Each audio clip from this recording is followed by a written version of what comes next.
Assalamualaikum warahmatullahi wabarakatuh. Nama saya Hana Febriani dari semester 3A. Di sini saya akan mereview jurnal tentang hukum pidana lanjutan yang berjudul Kebijakan Formulasi Pidana Terhadap Korporasi sebagai Pelaku Tindak Pidana Pencucian Uang dalam Undang-Undang Nomor 8 Tahun 2010 tentang Pencegahan dan Pemberantasan Tindak Pidana Pencucian Uang yang telah ditulis oleh Christian dan Christine Tanuwijaya. Globalisasi sering diartikan sebagai globalisasi di bidang ekonomi, perdagangan, dan investasi. Kemajuan dan perkembangan dunia seolah-olah membuat batas-batas negara, kedaulatan, dan hak-hak berdaulat menjadi kabur di bidang ekonomi, perdagangan, dan investasi. Hal inilah yang menyebabkan terjadinya berbagai bentuk kejahatan yang bersifat luas hingga melampaui batas-batas yurisdiksi suatu negara. Tindak pidana pencucian uang sebagai salah satu bentuk kejahatan transnasional yang tersistematis menurut bekerjanya hukum nasional dalam konteks kerjasama internasional sebagai yang telah dihimbau oleh Konvensi Perserikatan Bangsa-Bangsa menentang korupsi tahun 2003 berupa kewajiban negara-negara peserta untuk mengambil tindakan-tindakan pencegahan melalui hukum nasionalnya serta mewajibkan setiap negara untuk mengadopsi sesuai dengan prinsip-prinsip hukum nasionalnya tindakan-tindakan legislatif dan tindakan-tindakan lain yang diperlukan untuk menangani kegiatan-kegiatan yang digolongkan ke dalam bentuk tindak pencucian uang atau money laundering.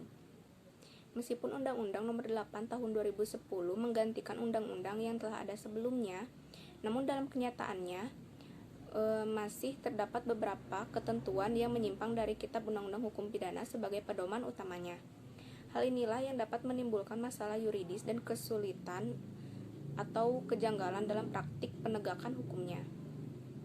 Selayaknya pembuat kebijakan memahami mengenai pola pemidanaan, yaitu acuan, pegangan atau pedoman untuk membuat atau menyusun peraturan perundang-undangan yang mengandung sistem sanksi pidana, atau juga disebut sebagai pedoman pembuatan atau penyusunan pidana untuk pembuat undang-undang. Pengertian korporasi merupakan terminologi yang berkaitan erat dengan istilah badan hukum. Dan badan hukum itu sendiri merupakan terminologi yang erat kaitannya dengan badan hukum perdata. Kondisi saat ini tidak dapat diingkari lagi bahwa korporasi memiliki identitas hukum tersendiri yang terpisah dari pemegang saham, direktur, dan para pejabat korporasi lainnya. Korporasi dapat menguasai kekayaan, mengadakan kontrak, dapat menggugat, dan dapat pula digugat. Konsep atau rencana KUHP tahun 2003 disebutkan dengan tegas bahwa korporasi merupakan subjek tindak pidana. Rancangan KUHP tahun 2013 juga menyatakan bahwa suatu tindak pidana dilakukan oleh korporasi jika dilakukan oleh orang-orang yang mempunyai kedudukan fungsional dalam struktur organisasi korporasi yang bertindak untuk dan atas nama korporasi atau demi kepentingan korporasi berdasarkan hubungan kerja atau berdasarkan hubungan lain dalam lingkup usaha korporasi tersebut, baik sendiri-sendiri atau bersama-sama. Pertanggungjawaban korporasi terhadap setiap bentuk kegiatan korporasi didasarkan pandangan akan kedudukan korporasi sebagai dalam Undang-Undang Nomor 8 Tahun 2010 tentang Pencegahan dan Pemberantasan Tindak Pidana Pencucian Uang diatur mengenai pertanggungjawaban korporasi selayaknya individu yang melakukan perbuatan tindak pidana pencucian uang.